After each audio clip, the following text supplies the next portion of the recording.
Have you ever tried fitting over 50 enamel dots on just one layout without losing your mind or design? Today I'm taking on the Iron Crafter Challenge, and let's just say things are about to get dotty. Stay tuned to see how I tackled this colourful chaos one enamel dot at a time. I'm Kathy and I am playing along, as I said, with Tara's Iron Crafter Challenge this month, and as I said, we had to use 50 enamel dots on it. So of course, what do you use but a great piece of Vicky Bouton to get us started? And who doesn't love a bit of VB?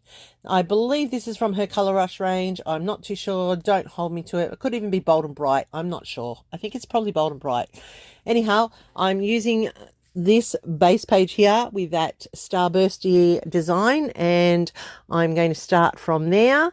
I'm also going to use some stamping now just to enhance those rays a little bit more and make them stand out, and I'm adding in some faux stitching through the stamping, and I just like how it's just adding a little bit more texture to the layout. Now Tara runs this hop every month and we get to be challenged to use our stash that we just hoard, and enamel dots are one of those things that we just hoard. I don't know about you, they sit in my stash. I've got so many packets where I've started to use them on a layout and then I've left them sitting in the packet and forget to keep going back to them, which is really silly.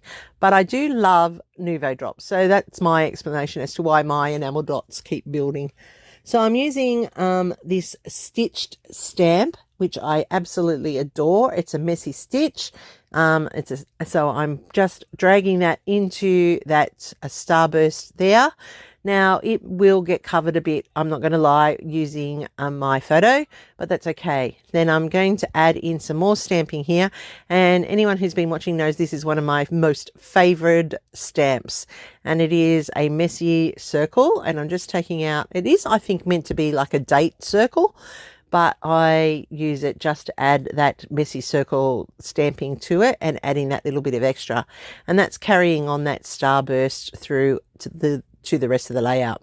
Now it is a uniquely creative stamp. I think that's where I've gotten it out of, a uniquely creative kit. I can't tell you which one. It's old, so I've had it for a while, but I've only just started using it in the last 12 months or so, and I absolutely adore that stamp.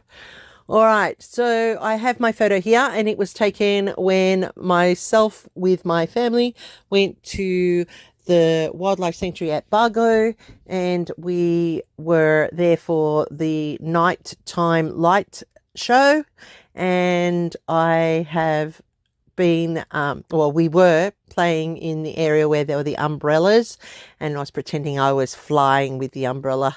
Not a good look because my feet are still on the ground, but you know, imagination, bit of fun. It looks really effective, and so I thought this was perfect for the colors in this amazing paper. And like, seriously, like I said, who doesn't love a good VB? She does the best when it comes to color. All right, so I have this ready white dot paper, which I have put in the wrong spot, and I'm going to lift it, and oh dear, I have lifted off some of the color on the paper. Don't fret, don't worry, that will get covered up as we move on. You won't see it, it'll be okay. So I want my photo not to be, I want the photo straight, but I want the matting to have a little bit of a diagonal in it, so that's why the green went off center, not straight. So I'm also going to add in these arrows that have the coloured pattern, and I actually don't end up using that one there with the flowers on it. I put that one aside and I use another coloured one up the top, and the one at the bottom says magic, so I think that that's part of the feel of this layout. And so I find the plaid one that I had already pre-fussy cut, and I put that to the side, and that's going there in the top left hand above the photo. So I'm having that magic one down there from which my cluster can land.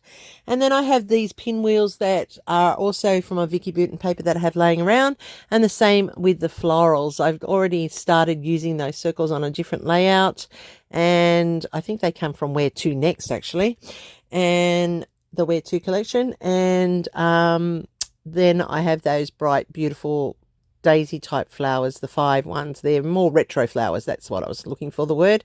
The retro daisies. So they too are a Vicky Bouton, and I am laying it out. Now, this is why I need to get a design board from Scrapbook Fantasies, because I like how that looks. And then when I go off screen, I change it.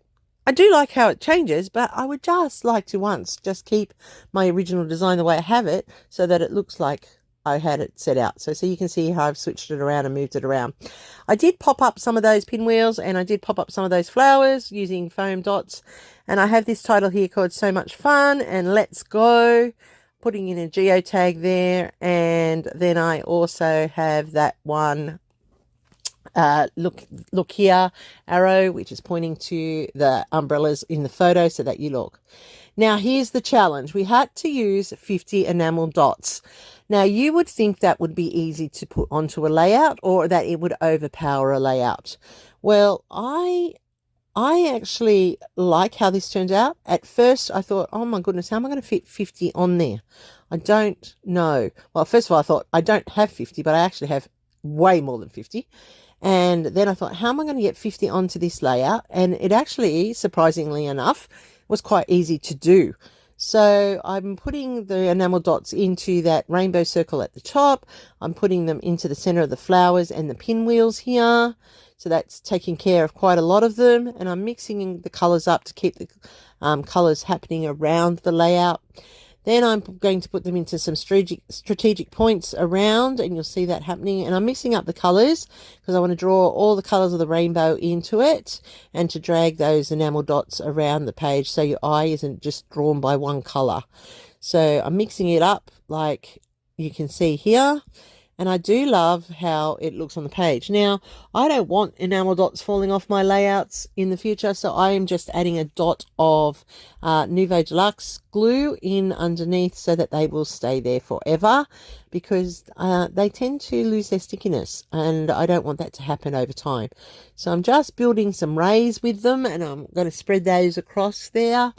I think I need another one up there to the top, so I'm adding in an extra amount of rays. You'll see me multiple checking my counting to make sure that I have 50 on there, and at the very end, when I am happy with it, I do have 50. So I'm just checking here, and you can see I'm counting it out. And I noticed that I still needed to add in some more to finish it off, so I'm looking where I'm going to place them so that they fit in. So I'm going to build a cluster of 3 here. I'm just using different sizes and different colors, and then I will be able to lay them out. So this is coming together quite nicely. It's not being overpowered by the enamel dots. They are actually complementing the photo and building into the page. And I am happy with how that turned out. Now, trust me, when I first started, I had no idea what I was going to do, how I was going to get 50 enamel dots onto my layout. And there you go. It was quite easy to achieve in the end. I am just using my black fine line marker here to do the outside lining to pop that page off the frame. Now, that just gives it a finishing edge that I like to have on mine. And then I'm just looking at it, and I think it still needs a little bit of something. So I'm going to add in some splatters, and I just want it to, that will help tie those enamel dots in a little bit more. And I'm using the squeezed lemon spritz here. It gives a shimmery goldy type effect to the layout, not too harsh, just a subtle splatter across the page. And I do think that adds a little bit more because I didn't want to overpower the page. And there, I'm happy. Now, I lift it up with the splatter guard still on place, and then I realize as I'm showing you, you don't want to see the splatter guard. You want to actually see how it looks with the photo and how it all draws together in the colors and so forth. So this is how it's come together. I love the subtlety of those splatters. They do have a little bit of a shimmer in them. They are the light lemon color, which is perfect for this. And that's how you put 50 enamel dots to a layout. Now, as I said, Tara has drawn us all together to do this. I do need something there. I've realized I'm missing something, so I'm going to put in another thicker arrow there, and it says fun. So I've now got it all the way around, and I just love the finished product. Don't forget to go and check the playlist that I have down below. Every single person that is playing will have done this a different way, and you will be inspired. Trust me, I love going and watching what everybody else has done. Thanks for watching me. Hit that subscribe button if you're new to my channel and you haven't done so before. I really am wanting to hit that 700 mark. and I do appreciate every single one of you. Leave me a comment down below. Thanks for watching. Don't forget the thumbs up, and I'll see you over in the next video real soon. Stay creative.